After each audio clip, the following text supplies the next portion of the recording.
Great. Are there any questions that anyone has for any of the speakers? Either maybe if you ask a question, if you want to indicate if it's going to be just for one person in particular that you're asking, or the panel at large.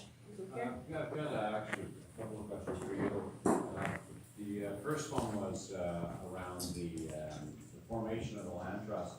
Is that a charitable donation, as you will, or I mean, is there a tax benefit to an individual donating land into a community land trust?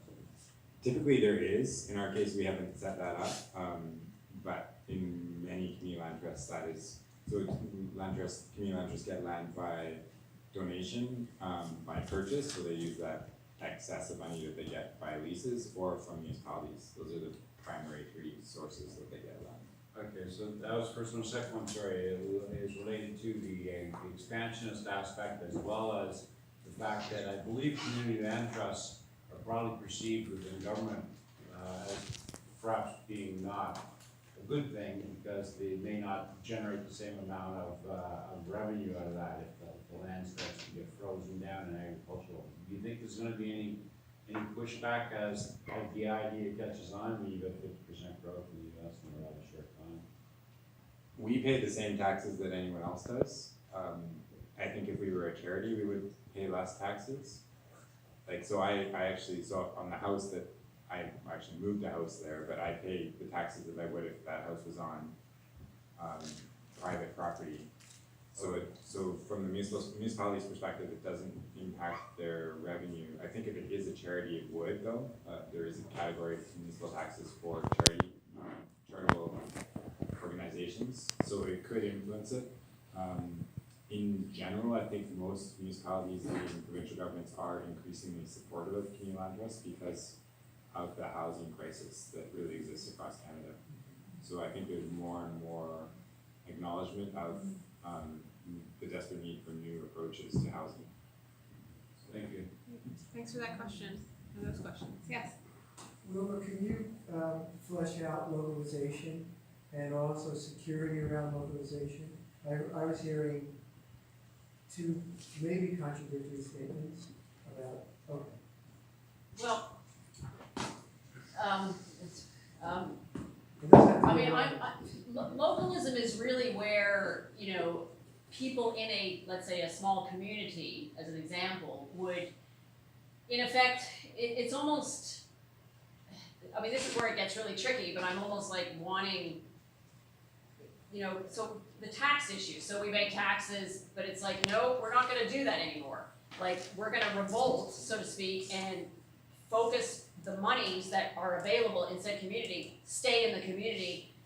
You know, yes, we need money maybe to maintain some infrastructure or whatever, or, you know, some roads, but not roads for cars, roads for horse and buggies, roads for bicycles, you know, those kinds of things in a sense. But anyways, it's communities almost kind of going off grid from the rest of the province, let's say, or, which I really, you know, it sounds totally radical, but I actually think it's just going to have to happen. Like, it's almost inevitable. So how can we do it in a way where it's not going to be so painful for the people within said community? But the thing is, like, there's an issue and discussion about what's going to happen when things start to get really bad economically. You know, and again, if anybody has any illusions that the local, national, provincial, regional, global economy is doing well, you're living on another planet and you're reading the wrong information as far as I'm concerned. But, you know, like, are cities going to exodus to the land, or are people going to go into the cities? Because there will be more government services, most likely, in cities. But then you're going to have, like, problems in the cities of conflicts amongst people as such too, right? So that's why, you know, I couldn't believe I said this out loud to myself a couple of days ago, but it's like, oh my God, we're going to need, like, militias almost in a way, which sounds horrible, so to speak, because I just go to the American context, right? But yeah, you know, there's the lifeboat issue. If you can feed, like, we have on our land, we could have a village on our land with 110 acres, you know, we can actually support that, but other people might see that, and it's, you know, I mean, there's a problem that there's too many people out there, for one thing, right, unfortunately, but there's going to be a large die-off for many different horrible reasons, unfortunately, in a sense. So how do you, so you just have to have security on your mind and thinking about, well, who's gonna be responsible for maybe securing your territory, so to speak?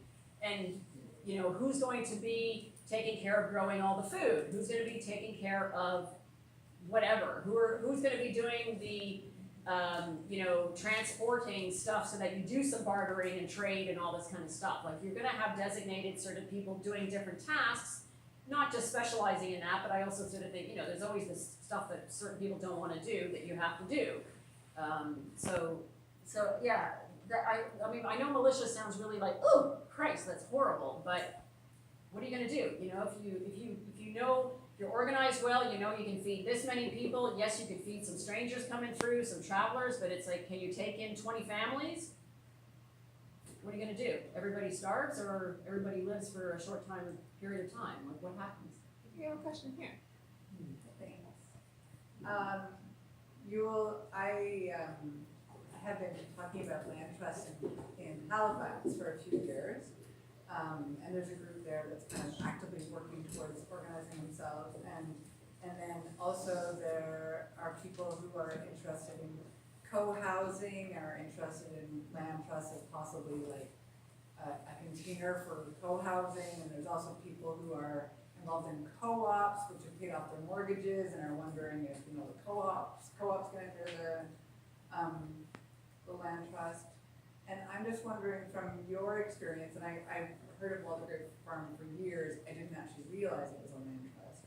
I'm wondering if from your experience you could speak to its potential as a vehicle for either of those things, like for cooperatives within it, for co-housing within it, and have you actually expanded, or has it remained kind of a project of the folks who founded it?